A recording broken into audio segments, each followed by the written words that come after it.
inequívoca de uma postura do governante Teotônio. Nós fizemos uma campanha recentemente na televisão, onde a gente mostrou que o Estado não fica com recursos suficientes para fazer frente a todas as necessidades dos alagoanos, desde o alagoano servidor até o alagoano lá que hoje vive em condições quase subhumanas nos bolsões de misérias do Estado, e que a gente tem que administrar voltado para todos. E aí, quando a gente diz isso, também contemplar fortemente a parceria da radiodifusão comunitária. São vocês que estão no dia a dia, no diálogo permanente com a sua comunidade.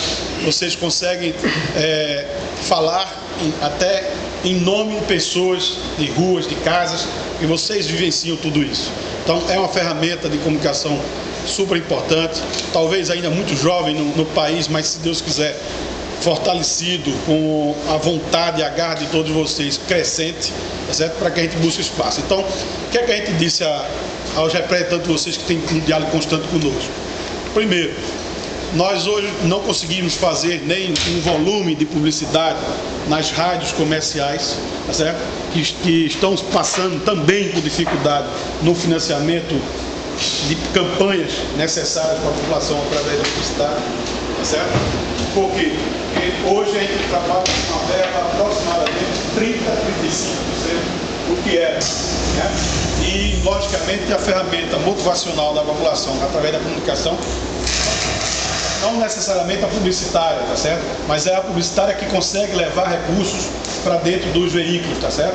E aí eles puderem fazer o papel, né, com mais intensidade, ter equipe de rua, ter equipamento, inovação, tudo isso, tá certo? Porque a importante comunicação não é a publicitária, ela é um complemento da comunicação do dia a dia, que é essa que vocês conseguem dar voz e vez a todo cidadão, tá certo? Então a gente já tem essa dificuldade, as campanhas estão em números menores, tá certo? Em volumes menores, de recursos, então a gente também tem essa dificuldade.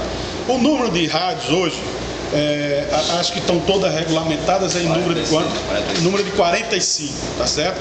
Então, veja bem, hoje nós temos aí 20 e poucas rádios que cobrem todo o estado, se a gente conseguir colocar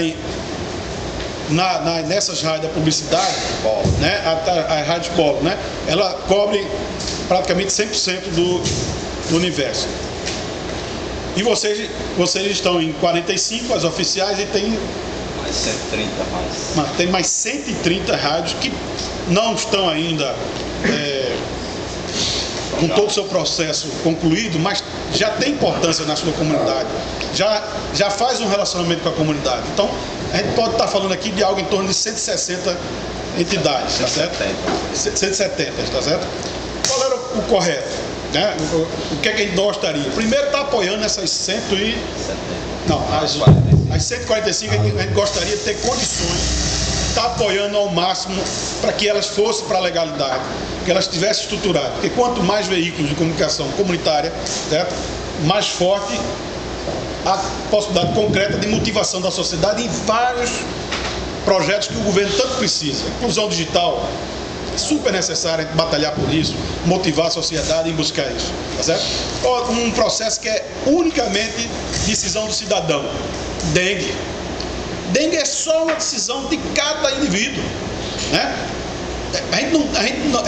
A ação que resolve o problema da dengue não é uma ação de Estado, é uma ação individual. É claro que o Estado tem a obrigação, né, de fazer o combate de todo jeito, mas se nós, cada um do alagoano, decidisse, eu não vou criar esse bicho aqui, né? Se ele tivesse para o cidadão o mosquito da dengue tivesse para a gente a mesma repulsa que tem o rato, que tem a cobra, não estava com dengue mais, porque nós já tínhamos. Agora, é um bichinho que a gente praticamente não vê, né? Praticamente deixa vários criatórios existirem para ele se multiplicar, e aí o combate por parte do Estado é muito complicado, envolve muito dinheiro. Há até aquela coisa que vocês, rádio comunitária, têm como trabalhar, e é por isso que eu vou concluir lá na frente falando de como eu pretendo apoiar vocês na questão financeira, é que até o agente de saúde, né, de combate à dengue, quando vai na casa, tem muitas pessoas que, com medo da insegurança, alguma coisa, não dificulta a entrada, tá certo? E basta uma pessoa ter essa atitude que toda uma vizinhança paga por isso, né? Então a conscientização do diálogo para que resolver isso é individual, e aí o papel de vocês fica muito forte, né? Vocês conversam diariamente com todos os cidadãos daquela comunidade. Então, o que eu coloquei para eles? Tem uma dificuldade grande de financiamento nos modos tradicionais, né? Que é enviar a nossa publicidade, tá certo? Ia dar o quê? 100, 150, quando muito R$200, tá certo? Na veiculação de vocês. E quando a gente multiplicasse isso pelo número de rádios de vocês, já dá um valor, tá certo? Digamos que no esforço maior a gente subisse mais ainda continuar sendo um aporte pequeno, né? Se chegasse a 500, a R$1.000, é pouco. Então o que acontece?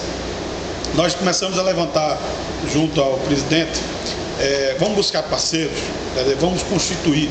Então toda a rádio comunitária, corretamente, ela existe atrelada a um processo social, né? A uma entidade que tem uma atuação. Aí a primeira coisa que eu preciso, para isso a SECOM nunca teve. A SECOM ela sempre funcionou só com jornalismo, né? Eram todos profissionais de jornalismo, tá certo?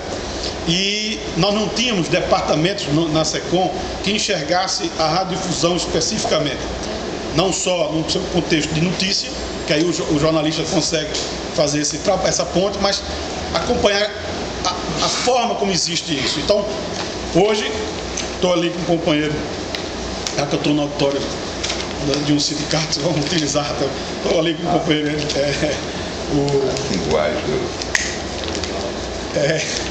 o Erivaldo, tá certo? Que hoje faz parte da diretoria de comunicação. A SECOM passou a ter a Superintendência de Comunicação, que tem duas diretorias, uma de jornalismo e uma de comunicação. Dentro dessa diretoria de comunicação, a gente tem 4 profissionais hoje. Um deles, o Erivaldo, vai se dedicar à radiodifusão, tá certo? No contato com a rádio comercial, mas muito fortemente começar a ter um diálogo permanente, mais estruturado, buscando compreender as necessidades. Por quê? Porque nós queremos ser uma ponte de todos vocês para todos os órgãos do governo. Então, eu quero alertar a meu secretário de saúde: olha, você tem uma fortaleza, né, de comunicação para resolver, por exemplo, o exemplo concreto que eu dei aqui da dengue. E essa experiência que eu citei da dengue já foi até motivo numa região específica, que é aqui na região da Mata, não é isso? Que houve um convênio com o pessoal, e o pessoal fez um trabalho que foi lá para baixo o problema da dengue nessa região, com 4 ou 5 rádios comunitárias.